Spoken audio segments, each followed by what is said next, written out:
if at any point you can't hear me or the screen starts to glitch, just let me know.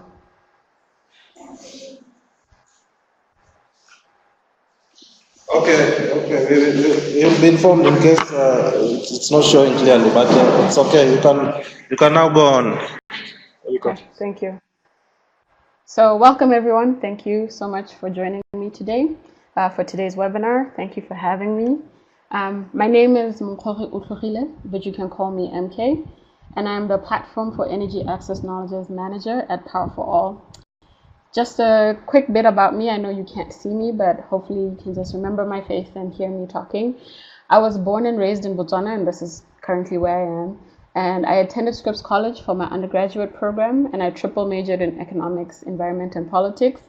And for my master's, I attended University of California, Berkeley, and I was with the Energy and Resources group, and I had a specialization in energy economics, so that's what's near and dear to my heart. And so after almost a decade in the US, I am back in Botswana and I'm working for Power for All. And I'll tell you a little bit more about Power for All in just a second.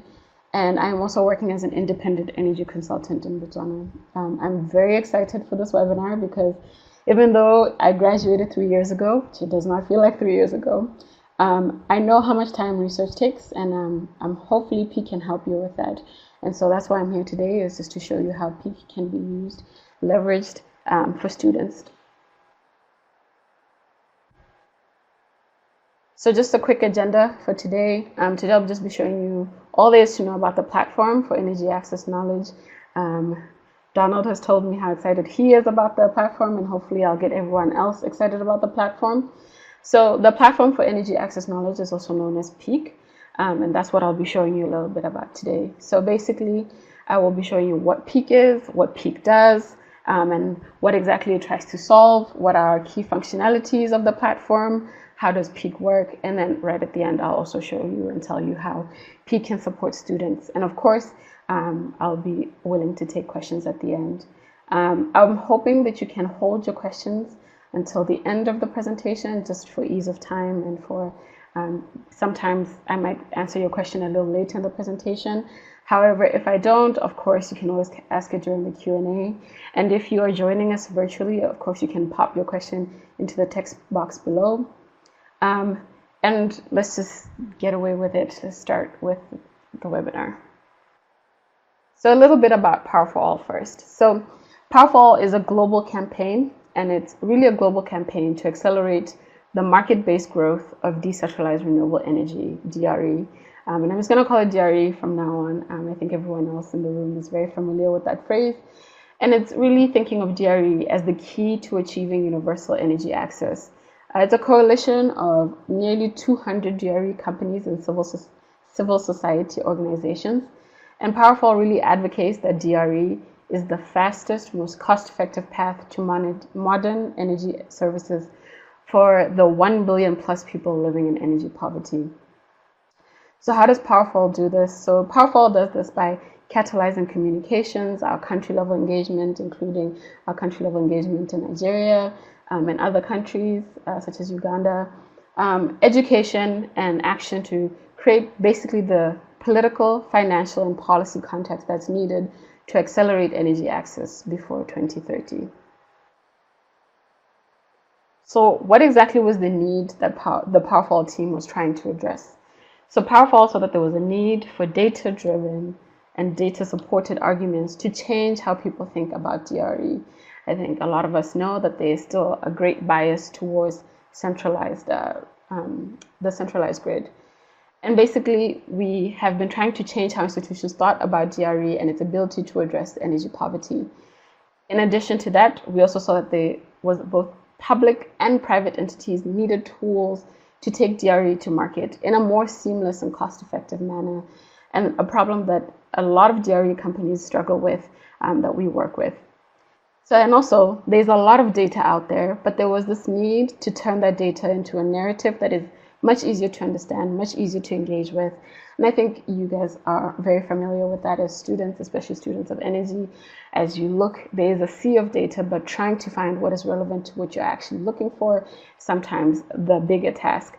And so basically we were trying to help people go through this data and try and make sure that they bring out the most critical facts.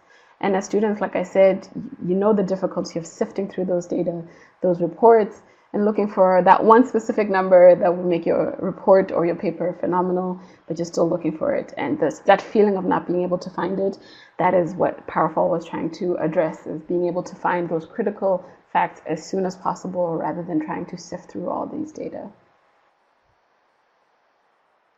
So what was the solution? So the solution was the Platform for Energy Access Knowledge. Like I said, it's called PEAK, pun intended, which aims to really provide shareable and usable knowledge for key actors of the DRE sector. So PEAK, we try and do this using a multi-pronged approach. And this multi-pronged approach includes data aggregation, data synthesis, data generation, as well as making sure that that data is very visible. So the PEAK research team, and I'll talk a little bit more about that because I think that's an interesting segue for you as well. The PEAK research team prepares content that maybe some of you have seen before. So that's our fact sheets, our research summaries, our point of views, some infographics. And these pieces of content are really trying to provide compelling data-driven talking points about DRE and basically how DRE can go a long way in helping us achieve universal energy access. So the team also undertakes primary research to address some of the most unanswered questions of the DRE sector. It is still a small sector, it's still a nascent sector. So we're still trying to figure out some of the ways that DRE can function, can impact people's lives, how it can accelerate energy access. And those are some of the questions that we think about deeply at PowerFall. And so questions like, what are the best policies for enabling the DRE sector, or what kind of subsidies should be put in place for DRE to thrive, are some of the questions that we think through and have been working on through our data generation team. And then PEAK, the platform or the technology, which is the reason we're here today, it's really the latest addition to this trifecta. And PEAK was launched August of 2018, which seems so far yet so close. It's only been about 6 months that the platform has been around. And basically what PEAK tries to do is aggregate the best energy access data and basically provide you essential tools to be able to transform those large bodies of data into usable knowledge. And of course, as I go through the platform, you'll be able to see a little bit more of how PEAK actually does this. So obviously, that'll be something we get into a little later.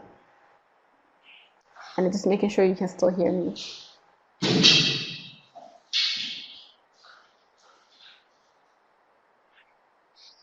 Can you still hear me? Hello? Yep, okay, great. So I'm just going to quickly talk about the PEAK research team, which if you read my bio, not that you have to, but if you read my bio, you'll know that's how I found out about PowerFall. So I was a PEAK researcher about 3 years ago when I was at Berkeley, and I basically found my way back to PowerFall through PEAK, and now I am the platform manager.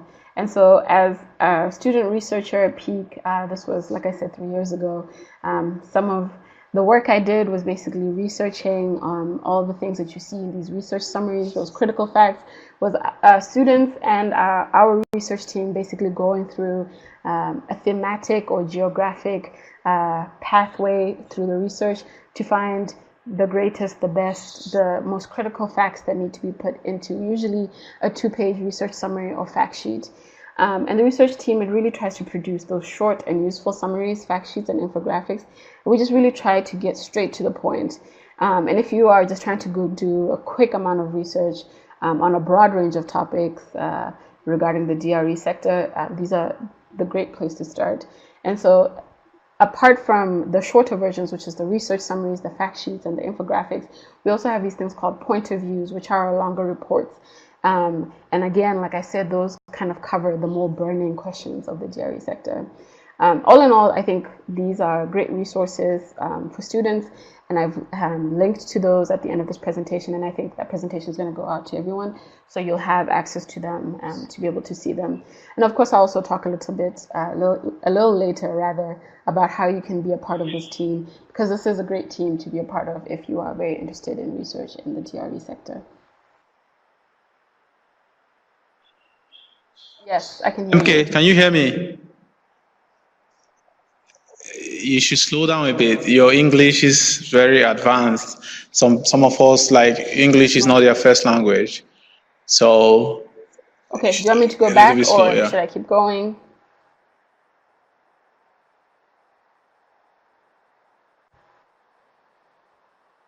I don't know. Does anyone do anyone feel like, yeah, you should just slow down and continue. You don't need to go back. Okay, I can slow down. Yeah. Sorry, that's the Berkeley student part of me. We're always talking very fast. When we had meetings with our professors, we only had 15-minute slots. So we had to talk very fast in those 15 minutes. So I apologize for that. So let me just talk a little bit about what PEAK is. So basically, PEAK, the technology. So I've talked a little bit about PEAK, the research team, and what they do, and all the work that they put out, and how they basically go through tons of data sets, tons of PDFs, documents, policies, and basically sift out the best critical facts that you should be knowing. And I just want to talk a little bit more about PEAK, the technology. So PEAK integrates a select portfolio of open access applications. So it's a number of things, and I'll show you when we get to the demonstration, but it has applications that allow you to look through PDFs and annotate those PDFs. It allows you to make charts within PEAK. It allows you to make maps within PEAK. So it's a number of applications that have come together to basically facilitate the process of getting the best out of the data that's in PEAK. So that's reports, like I said, that's data sets, like I said, it's maps, it's charts. And then what we do is try and make those data very easy to find. And to do this, we have what is called a sector-specific search engine.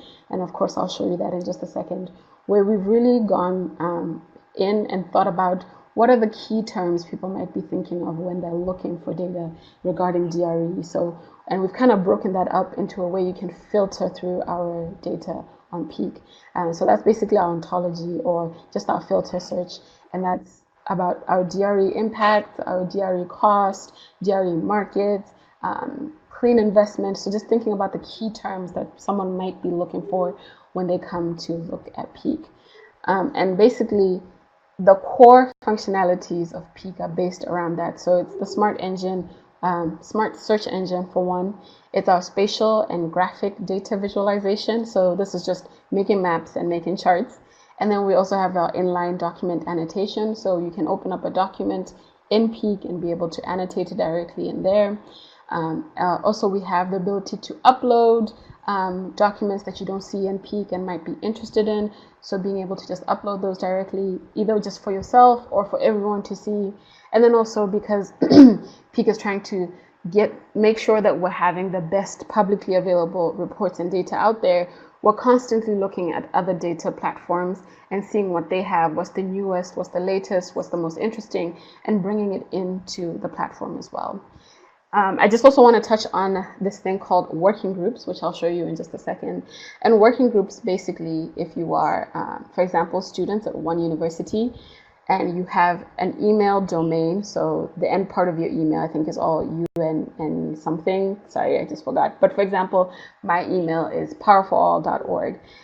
Anyone who has an email at powerforall.org has the ability to see documents with me, be able to see maps and charts that I create, be able to see the comments that I make on PDFs. So this allows you to basically work together, for example, on a group project, or if you're working in a team of 2 or 3, to work together on PEAK and be able to see each other's annotations, be able to see each other's maps and charts and such.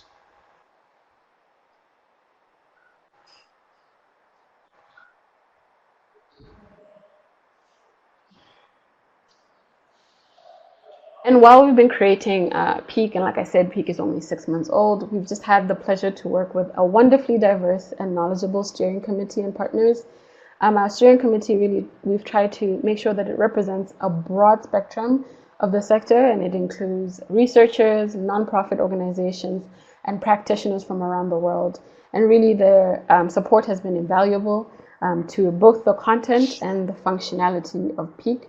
So I would really love to thank Mobisol, World Resource Institute, HEVOS, D-Lab at MIT, Gogla, the Schatz Energy Research Center at Humboldt State, the Energy Access Program at Nicholas Institute of the Environment at Duke University, and of course Strathmore University as well. And in addition to that, our research capability is really built on strong partnerships with academic institutions. And those academic institutions, of course, are the Strathmore Energy Research Center at Strathmore in Nairobi, the Renewable and Appropriate Energy Laboratory at the University of California, Berkeley, and this is a part of a lab I was a part of when I was in graduate school, and then the Energy Access Program at the Nicholas Institute of Environment, again at Duke University. Should I slow down some more, or is this okay? It's okay, great. It's okay. And feel free to ask questions or tell me to slow down or go backwards. I'm here for you, and I'm here to make sure that you guys understand how to use the platform. So Peak is really designed, like I said, to simplify data synthesis for the energy sector. And like I said in a few slides ago, I said it's trying to combine some of the most essential functions and data for users. So those are the functions we thought about when you are making, when you are working through a project or working through a paper or working through a project. What are those key things that you're really needing? And like I said, we do have a specialized library. We do have a very sector-specific search function. But in addition to that, we also have, like I said, maps and charts, the ability to make sure that you can have access to data that you don't think is on the platform through data uploads or data importation. And we have those working groups again. So really, a big part of the platform was thinking about what would researchers and of course student researchers need if they were going to be working on something. So I'm just going to switch over really quickly, and hopefully this is a little bit more seamless than it usually is. Like I said, I'm based in Botswana, and sometimes my internet is not the best. So just let me know if you can see the screen, and if you can't at any point, of course, just let me know as well. So welcome to the Peak platform. This is what you see when you land onto Peak. And so I'm just going to quickly start with the research tab. So this is where basically our specialized library is. This is where all our documents live. And here you can kind of see the layout of it. And so we have a growing number of documents usually being uploaded every week or 2 weeks.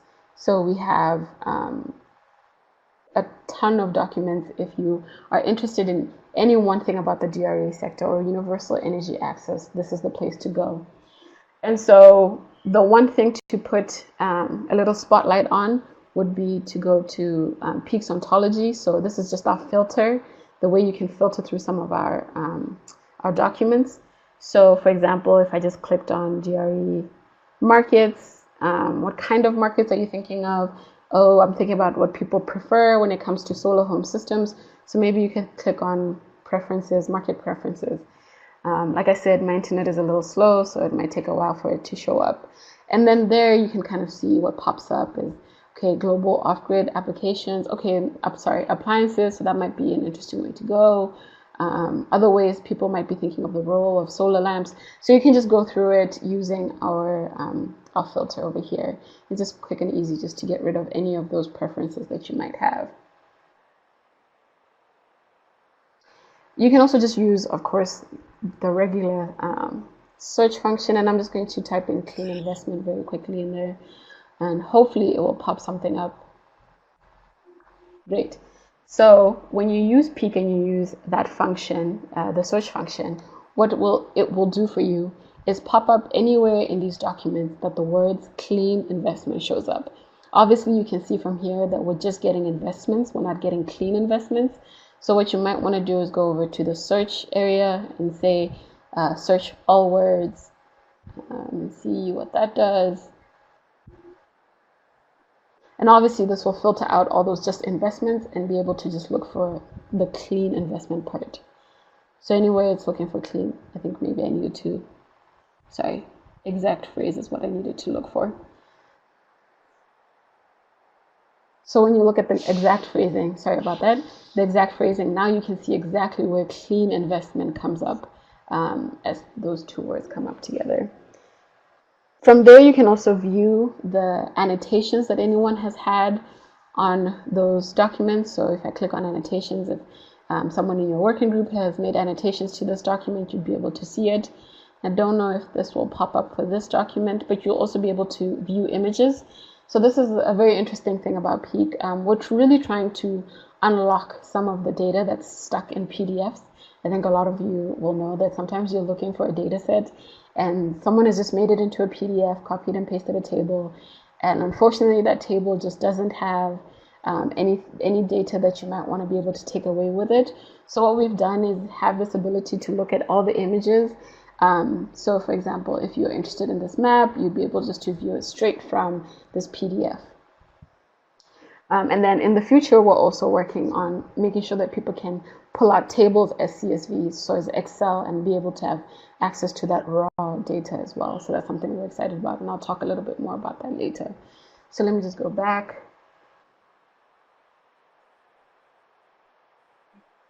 So along with being able to view those annotations, view those images, you can also get all the document info, so who wrote it and such things. And if you uploaded the document, you can also edit the metadata. So this is something I'll show you in just a little bit. So in addition to using just our search function up here, and I'm just gonna clear that out, you can also use our regions and countries function to search for resources. So we have one that's down here. So this is regions and countries, and this is similar to our filter. And again, you'd be able to look through Middle East and North Africa or Sub-Saharan Africa. But we also have a bigger version of this, which is called our regions and countries. And I would always suggest that you go to this one because it lays things out for you much easier. So, for example, one of the most frequented countries is Kenya. So I'm just going to click on Kenya and hopefully our internet will bear with us and we can click on it. So there it will lay out for you not only just the documents that pertain to Kenya, but also all the data sets that pertain to Kenya. And obviously I'll show you in just a second how to make good use of that. So this is all the data sets. So this is both for geospatial and for charts. It will lay out all the data for you there. But in addition, you can also do the same thing from the library side, which I'll show you in just a second when it goes back. And from the library side, you just click on it here.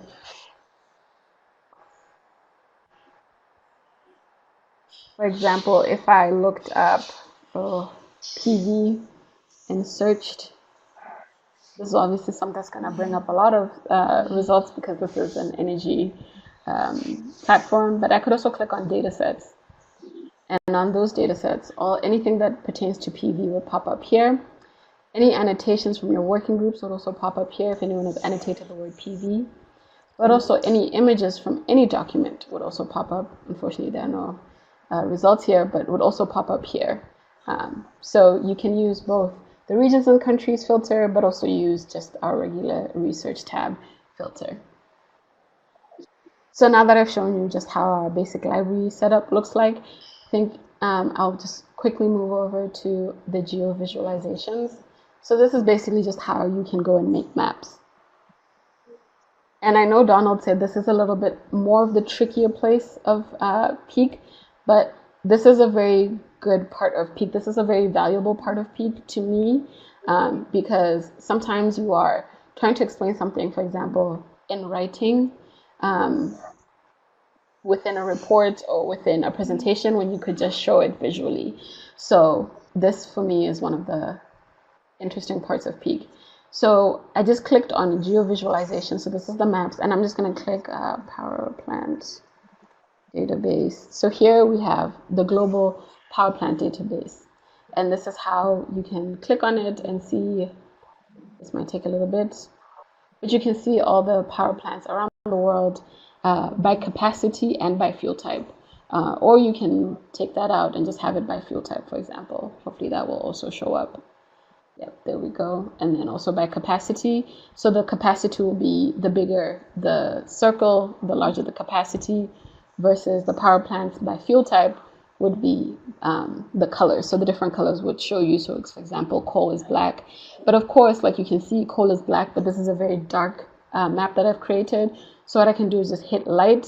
And when I hit light, then I can actually see the black of the coal plants. So that's one way if you're finding it a little difficult to see things on Peak or on the geovisualization tab, is for you just to clear out the color. So by using the dark, the light, the satellite, the terrain, these are different ways that you can look at it. Still, for me, this is not quite clear what the black or the coal plants are, which is obviously the bulk of the world and what you'd be interested in. So for me, I would pick the light for this particular one. But you could also pick terrain if you're interested in seeing what the world actually looks like. But obviously, this depends on what you're putting in. So for example, I don't know if it'll allow me, but we also have some data on different renewable energy zones. This one is specific to Southern Africa. So I think we have Angola, we have South Africa, we have Botswana, we have Namibia in there. And so here you'd have the different Angola wind zones, the different Angola PV zones. So if you were interested in seeing the terrain, obviously this would be an easy way for you to actually look at the wind zones and also look at the terrains as well. So that's just one of the ways that you can use.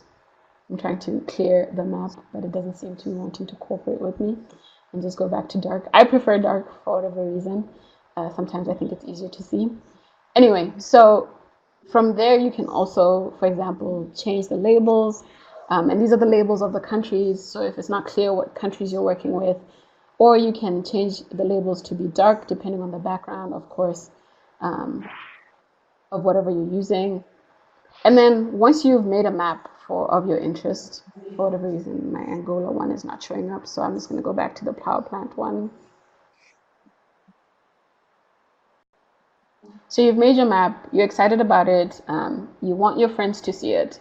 So what you can do is actually share that map directly onto Facebook, Twitter, and LinkedIn. So you click on it and say, hey guys, did you know how many coal plants there are in China, for example? Obviously, these are not, think of these things on the spot, but for example, you could be thinking of, oh, look how Nigeria has a few coal plants. Should we not be thinking about moving towards solar instead? So just pointing out things as you share them onto social media is also a very exciting way of using Peak. And then once you do that as well, you can also save the map onto your desktop. So if you want to put it into a presentation for later on, you can just click print map, and this will give you the option to either make it A4 or landscape, or you can save your map onto Peak. So the ability to save maps or save things onto Peak is something that only people with accounts can do.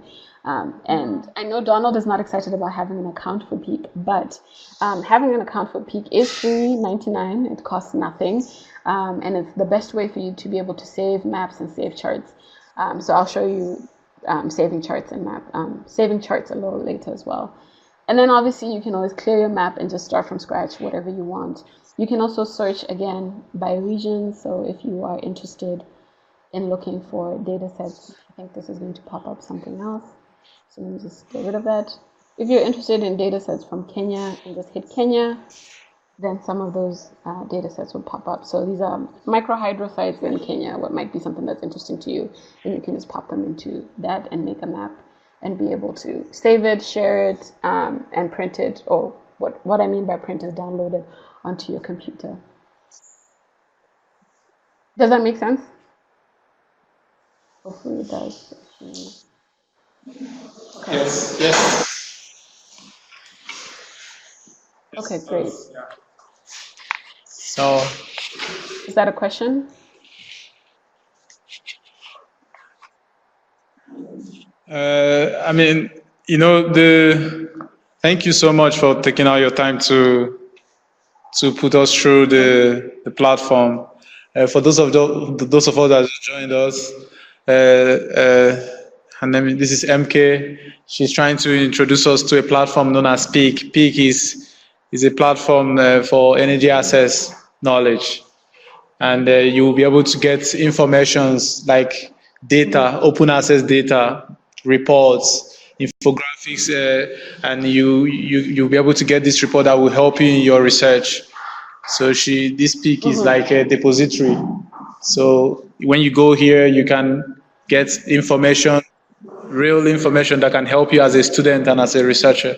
So she's trying to put us through on how to use this platform. And then she's showing you the features, she's showing us the features of the platform and the things you can do with the platform. And at the end of the day, we are hoping that so many PAUWES students will get to be involved in this platform. And also the good thing about the platform is you don't just go and get, the platform also wants you to contribute to the platform. So if you have some good information, maybe like you also publish an article, you can put it out there in PEAK so that other researchers can make use of the information you have been able to provide. So this is what she's trying to let us know. So if you have any question, if there's anything you want to be clarified, if you want to understand, you can ask a question about your country. She can give you an example with your country. You can ask questions about your research thesis topic to understand, because the main idea of this, we are leveraging the topic of this, is it topic or what is it? We called it the theme. Should I say it's a theme? The title of the webinar is we are leveraging data and research for SDG 7. Is it right? So that's what we called it. So, and we have a lot of information in this platform, and we are telling you that you can use it. It's for free, and we want our students to use it. And so, does any of us have any question? How about, yeah. Information related. So one of us asked, does the PEAK platform have like information in Niger about Niger? How about that? Sure. Can you check? What exactly are they looking for? Are they looking for data sets? Or are they just looking for? Yeah, what are you looking for? I want information on energy access. Yeah, he like data sets on energy access. I think a lot of things that are going to come up are probably, let me see, probably going to be ECOWAS related. But from what I can tell, we have a number of access to electricity for rural, production of electricity, renewable electricity. So I'll also show you in just a second how to use these kind of data sets for charts. So that might be somewhere that you might be interested in. So let me just plop over there. Does that make sense? Okay. Yes. Yes.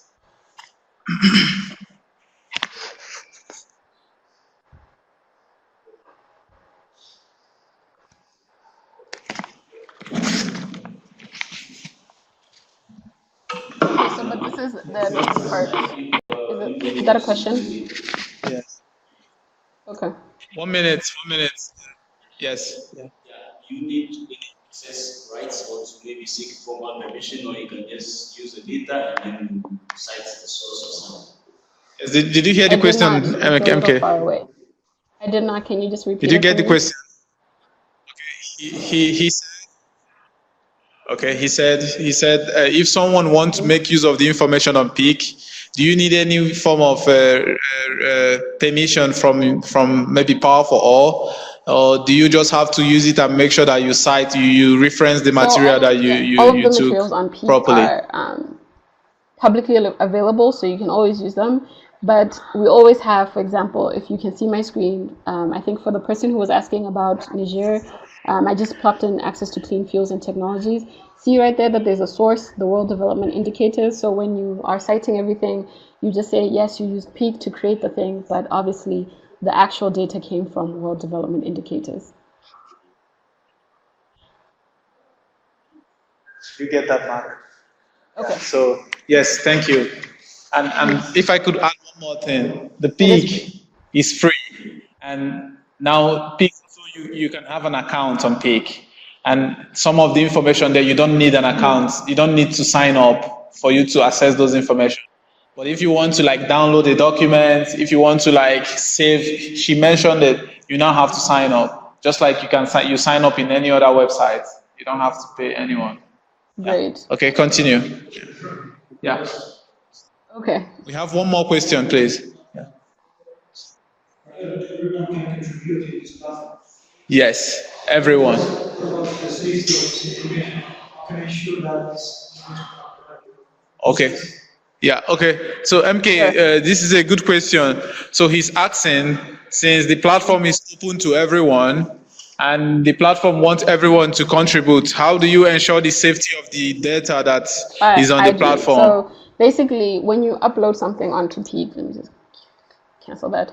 When you upload something onto Peak, depending on what it is, it doesn't necessarily show up immediately. It still needs to be confirmed through the backend to make sure that that data is the right data, it's relevant, and that it's not anything that's malware, for example. And so there is steps that are taken to make sure that anything that's put on the platform is first goes through security, and then we put it onto the platform.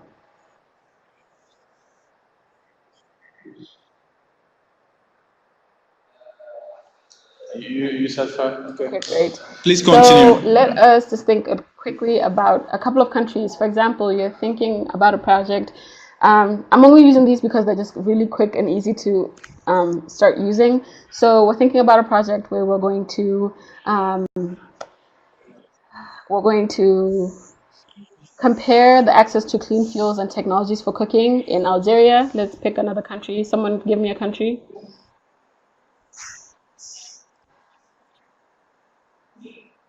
Someone pick a country. Yes. There is a question in the online, but it's shares about Botswana. Okay, question. Okay. Okay. Excuse me, MK. There's a question on the online platform. I don't know if you can see the question yourself. Sure. There's a question on the platform. Damasen, he said, yeah, maybe I can read it out, or you can also see the question yourself. So Damasin said, hello, I'm an energy policy student. My question is, how do you get energy access data? Data collection, do you use the multi-type framework on energy access? How do you measure the accomplishment of SDG 7? Okay, so I see two questions here. So, Donald, if this makes sense, I want to just make sure that we're quickly going through the whole platform, because just looking at time, I want to make sure we get through all the platform. These are great questions and I want to get to them. So let me just finish going through the platform really quickly, and then some of these questions are now probing me. Someone is asking from Botswana, interesting, about the future of energy. So that's obviously a topic that I could go on for a long time, but I don't want to go on for a while without having finished going through the platform. Does that make sense? Okay, great. Okay. Okay, yes, please. Let's finish, then we start. So, for example, I've just compared Algeria's access to clean fuels. Seems to be up in the 90s or so, and I've compared it to Nigeria's access to clean fuels and technologies for cooking, which seems to be very low. So you could make these kind of comparisons across a lot of countries, across a lot of data sets. So the access to electricity for urban populations, for example, might be another one. Let's see if it'll click on and show up, which will take just a second. So now you can see the differences between the two countries and just be able to compare those two countries. When you're doing this, you can also just click on one of those data sets and they'll go away. So if you just wanted to just see Nigeria by itself, then you can click on it and it will go away. But you can also return it back so you can make that analysis again. So these are kind of like the cool ways that you can think about using Peak. In addition, for example, there's no data in 1950. So if I use the space bar up at the top here and I just bring it closer in, then now I just have the data from 1991 to 2017, which makes more sense because there's not that much data before this time. And this will also allow you to be able to see the chart with more granular detail. Similar to the maps, just really quickly again, you can share them onto Facebook, Twitter, and LinkedIn. So if you are working on something, you're excited about something that you've made on Peak, please share it. Again, you can also save the chart, and in just a second, I'll show you where it goes to be saved. And you can also download that chart as an image, a PDF. And you can also download the original CSVs or Excel sheets that these data sets were made from, rather that this chart was made from. So this is what really the layout of the chart part looks like. So we have both the ability to make maps, and then you have the ability to make charts. And so really quickly, I'm just going to show you where these maps and charts go.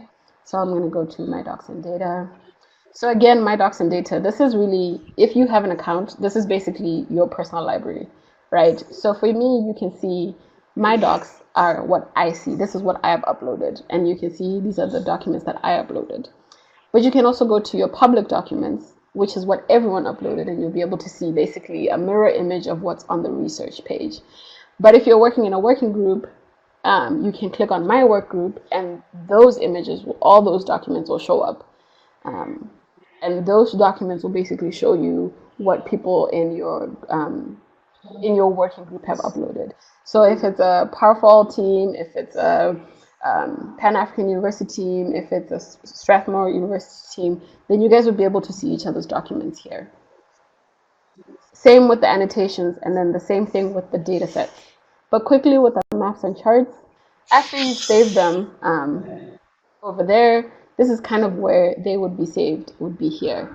So these are all the maps and charts in my working group, and this is what for example, my colleague has uploaded and made. So they've made a few maps, they've made a few charts, and I can see those, and I can also see mine as well. And then just really quickly, I think we talked a little bit about importing or uploading documents and data sets onto Peak. Again, be very careful about what you do upload onto Peak.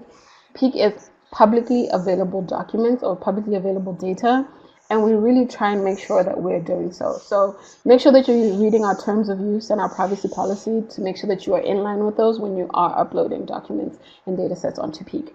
And of course, those will also go through security. Like I said, you can upload those documents for everyone to see, just for your organizations to see, your work group to see, or just for yourself to see. And again, you have to make sure you read that terms of use and make sure that you have permission to upload this document. So documents should be either PDFs, HTML, text, PowerPoint, the usual. You can also use a URL to upload documents. So if you just typed in a URL in here, and it will be able to upload a document.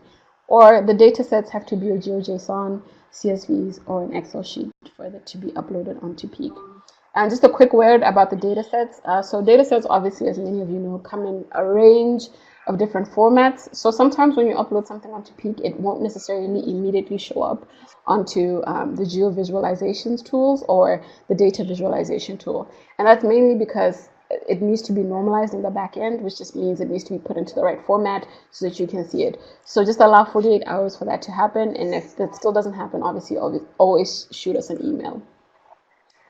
And that will help us know what is being uploaded onto the platform that needs to be formatted and make sure that people can see it. And then just thinking about time, just to quickly review what I've kind of shown you with Peak. So I'm just thinking about you as students. You're thinking about a group project, you're thinking about your thesis. So maybe you're thinking about a project for mini-grid feasibility, a study in Nigeria or Algeria or Zambia or Kenya or Botswana, wherever it may be. So how can Peak help you with that? So like I showed you, you start with just our search function, which is at our research tab. And there you can basically just look through all our documents, look through all our data sets, look through images that you might be able to put into your paper or into your project. And you can also use Peak's regional and country search that I've showed you before. And then obviously in due time, your colleagues or whoever you're working with, if this is a group project, wants to be able to see what you've been up to. So you save all your annotations to your working group, you save all your maps and charts to your working group. And basically they'll be able to come onto the Peak website and be able to look at all the things that you've created, all the annotations you've made. If you guys are thinking, oh my God, there's so much missing from our presentation because we don't have this one document, but we wanted to see it on Peak, go ahead and upload it onto Peak. Make sure that your working group or for everyone to see. And what I would say is when you are trying to put something up onto Peak, make sure you're searching our research tab first to make sure that it's not already on Peak, because we don't want to see duplicates, obviously. So if you just make sure you search and make sure that that document is not in there or that data set is not in there, then obviously you can go ahead and upload it in there. And then really quickly, just to make sure that you think about using your docs and data as your personalized library, right? So this is where you get to see all the documents you upload, all the documents your working group uploads. This is where you get to see all your annotations, all the data sets that you might be interested in, because we also have the ability to favorite a document. So if I favorite a document just by hitting the star here, it's added to my favorites, and then when I come back, I can look at it, show all my favorites, and there's my favorite document, and I can easily have access to it. So this is basically your personal workspace within Peak. So when you have an account and you have this personal workspace, there's so many more things that you can do. And really thinking about it in terms of group projects, instead of having those long chains of emails, instead of having, instead of basically going back and forth with annotations, back and forth with different PDFs that you've attached, you can just do it all on Peak. So thinking of this really as your personalized library. And then I think I'm just looking at the time, so I want everyone to be able to ask the questions that they have, and I want to be able to answer your questions. But for the sake of time, I'm just going to quickly go here so I can show you. If ever you are thinking, well, MK spoke too fast, or I don't quite understand this part, or I'm really interested in this part of Peak, you can always go to our help desk. And our help desk is here, and here you can just watch, which is just a quick overview of Peak. So this is 5 minutes, shouldn't take too long. It'll show you how to make a quick map. It'll show you how to quickly make a chart. So this is our quick overview of what you can do on Peak. And then also we have more FAQs, anything you might be interested in terms of why is my data set not showing up? I've changed this, but it's not working. Just reading through some of this will also be very helpful. So now I think, Donald, I see there was a lot of questions, so I want to make sure I'm getting to them and not taking the whole time up. So with that, I'm just going to shut down on this part of the presentation, which is just a demonstration, and see if there's any questions about the demonstration part.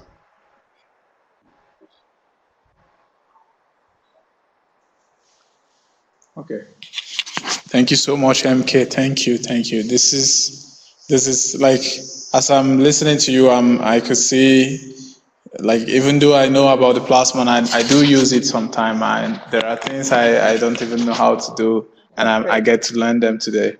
So I believe my colleague will also find the platform useful, and by the end of today, most of them will also sign up to the platform and start using it. So I believe you can see the question. Sure. We have 2 questions.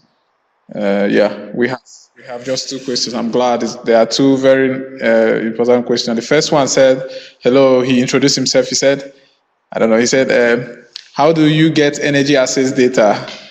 And then how do you use the multi-type framework on energy access? How do you measure accomplishments of SDG? I mean, I don't know. I think some of his questions are out of scope. So you can just try and answer as much as you can. And when you are done, we'll now go to the second question. How do I get energy access data? So there is a few repositories that I'm very comfortable with in terms of knowing that they'll have the most up-to-date energy access data. There are some partners that we work with at PAUWES who are on the cutting edge of basically having the best data out there. They're doing surveys, they're doing new research. And so basically, because they're partners with PAUWES, when that data comes up, we of course are some of the first few people to hear about it. So one part is having these access to our partners and people who are working on the ground. Secondly, like I said, I do have thinking of like there's energydata.info, there's Open Africa Data, which is an open access platform for African data, and this is not just energy access, it goes through the whole scope. So it's like you can look at people's voting records or voting participation all the way to energy access. So there are a ton of open access energy access data. There's a ton of it out there. It's also about just sifting through what's the most current, what's the most relevant, and really also there's a lot of data about energy access in parts of the world where energy access is pretty high, like 90% and above. And so my focus is really on trying to make sure that we have access to data about the energy situations in countries with 90% and below. So mostly African countries, Asian countries, Latin American countries is where I keep a lot of my focus, because that's where a lot of the interest is in regarding energy access data. by collection, data collection. How do you? And then, do we use the multi-tier framework? And I'm guessing you mean the SMAP multi-tier framework to measure accomplishment of SDG 7. So I can put you onto a report that PAUWES did like a year or two ago, and the way we think about the framework for energy access is basically in the idea of energy access dividends. And so these are thinking about what are the benefits that energy access gives to people, and what are we giving up in not giving them energy access earlier. So it's a little bit of a continuation on that multi-tier framework of energy access. So I think if you just look on Power4All, you'll be able to find it, as well as on Peak. And then how do I measure the accomplishment of SDG 7? I feel like this question is trying to get me in trouble, Donald. What did you tell them? I was trying to just show them the platform. Well, so that's a... I'm No, sorry. I'm kidding. Universal energy access is a difficult, it's a difficult goal, right? And we're trying to get to that goal by 2030, which is rapidly approaching. And I think we are making headway in terms of the ways that we are thinking about SDG 7 and thinking about not necessarily just going the conventional route and using DRE as ways to accomplish that goal. And I would like to see in a world where we also go beyond lighting and thinking more about productive uses of energy access for people in countries with low energy access. So I'm going to leave that question there, because I think that question really also aligns more with how you think about energy access. So some people think energy access might just be the ability to switch on a light, and some people think it has to be at the grid capacity, where basically you're able to switch on a fridge as well. So I think it ranges from how you think of SDG 7. So, and I'll also leave it there. Guinness says, I'm a student in energy engineering. Okay, so the energy future in Botswana.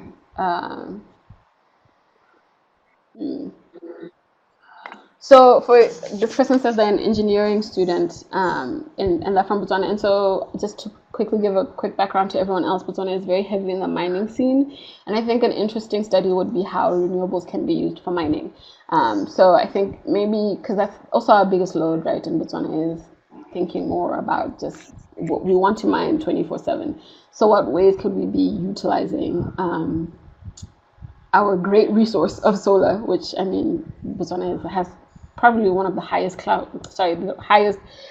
daylight, what is it called? Solar radiation, sorry, just had a moment there, but it has one of the highest solar radiation. So how can we be utilizing solar, for example, as a way for us to be addressing our biggest load, which is mining? And then also just thinking about the folks who aren't close to the grid and who, for us really having such a small population, there are people who are in a small village of 20, 30 people. How do we get energy to them? How do we make sure that we are not leaving them behind just because the grid can't get to them? So hopefully, that's enough to make you start thinking about some questions and some solutions for Botswana. And of course, you can always email me offline and we can discuss that as well.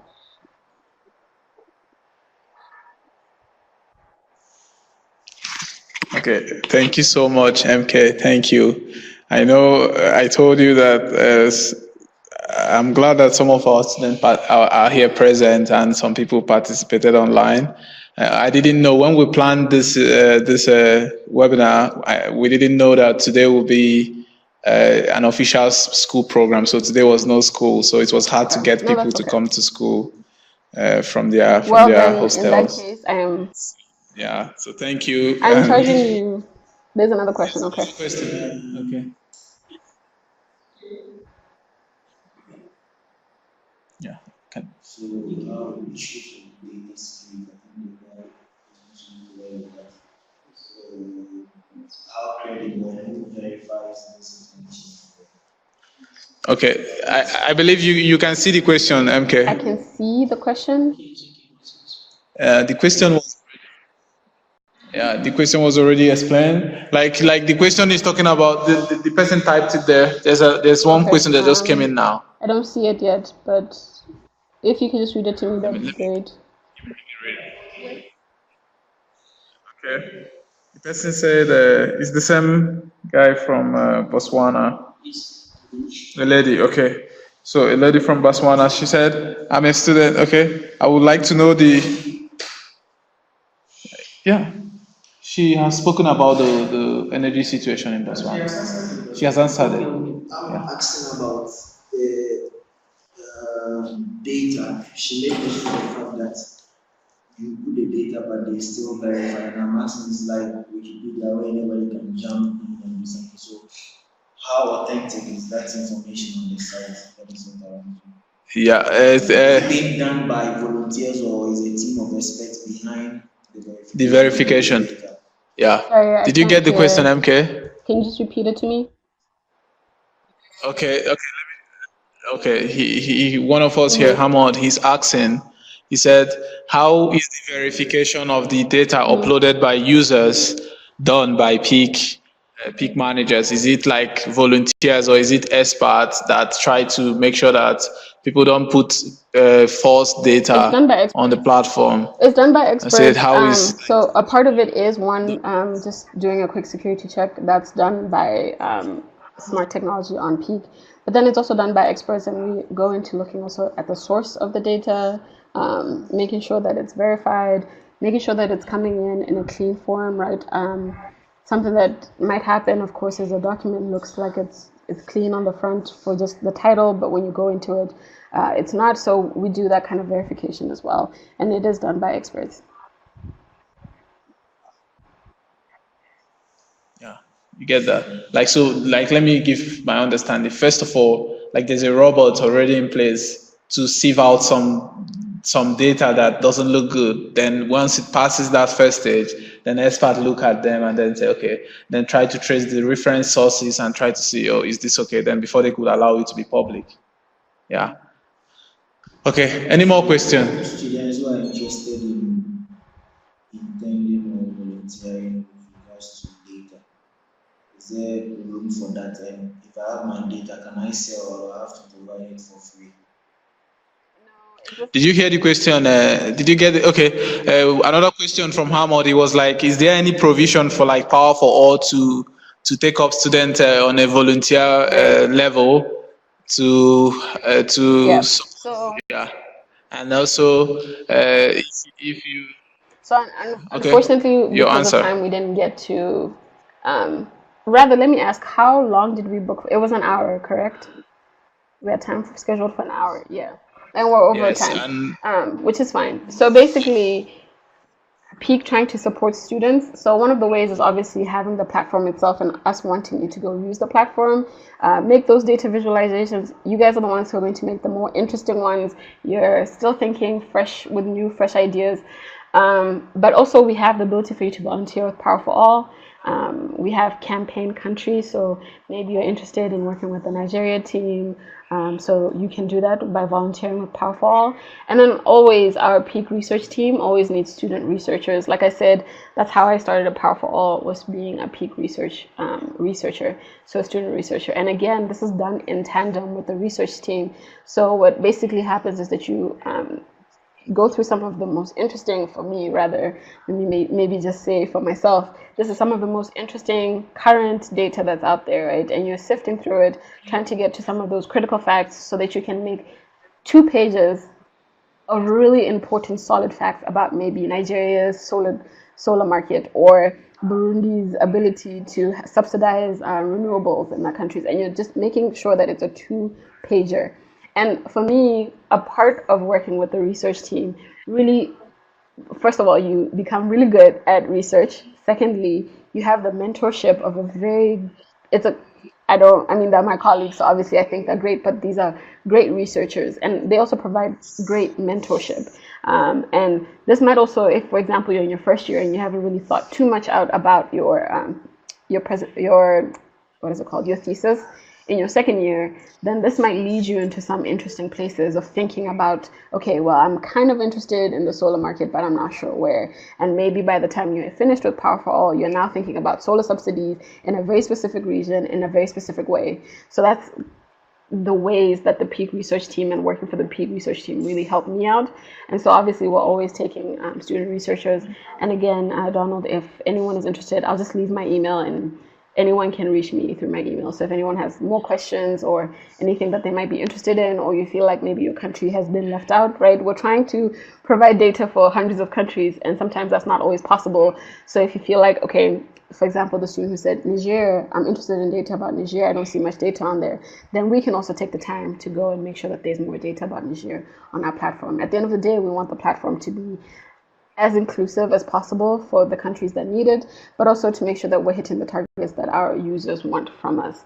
So I'll just drop it in here, Donald, and then you can just send it to everyone, my email that is, so that people can have access to it. Okay, thank you. So yeah, to summarize, yes, you can volunteer. There's a volunteer option for PEAK, and PEAK is very interested in having more student research volunteers. I'm actually one of them. I knew about them from the US, and I have been working with and mentoring with the research director, and I have learned so much from the team. So you can join the team if you want, and you can also bring visibility to your country. So if you think that there is not enough data in your country and they can teach you how the research is done, they'll put you through how you can also help to bring in primary data from your country to the PEAK platform. So it's a win-win approach. And this is one of the reasons why I think this webinar is important. It's not just for our thesis, it's not just for our graduates, it's for us to be part of the solution in our own community. So if you are interested, we are free to share the email. And I would like that by the time we are done with this, that all of us sign up and make use of this platform as much as possible. I do use it for my assignments, I'm also using it now for my thesis. You know, there's so many things that you can get that you cannot see on normal or other platforms. So thank you so much, MK. I'm very grateful to you, and I'm grateful to my colleagues and all my classmates that were able to come. It's very difficult to get students to be present in all these things, you know, because we run a very stressful program. Okay. So even though it's something that will be useful to them, but you know, people wouldn't know until they see it firsthand. And I'm sure hopefully these guys will take the message to their friends and talk to them about it. And with your permission, we can also share we'll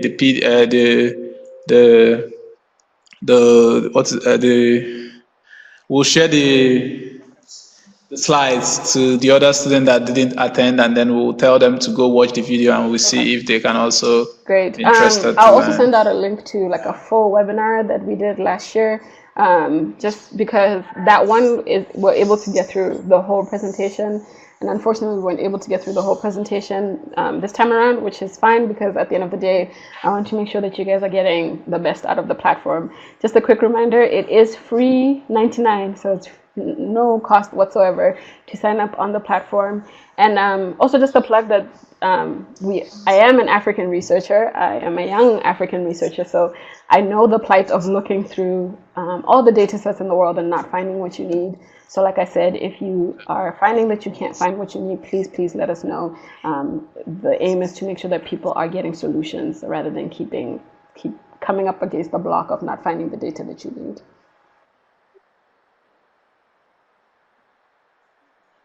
Thank you so much. I mean, does anyone have anything to say, like a comment, or you have anything you want to be clarified? You can ask now before we come to the end of the webinar. It's clear. So the website is Power for All. It's an NGO that is interested in energy assets in developing countries, and you can gather information about your country. Once it comes to decentralized renewable energy, you can have information there. And the PEAK is trying to gather all this data to help with researchers and students to make sure that data is easily accessible to everyone and is free. So, MK, thank you. And we would like to maybe have you back to give us another webinar on another topic. I don't know, maybe sure. In the future. Done with some of my research regarding energy access impacts in Botswana, maybe I'll come back to give a talk about that. we would like to have you on that. So I will get. Did you drop your email on the link there? Or okay, good. So thank you.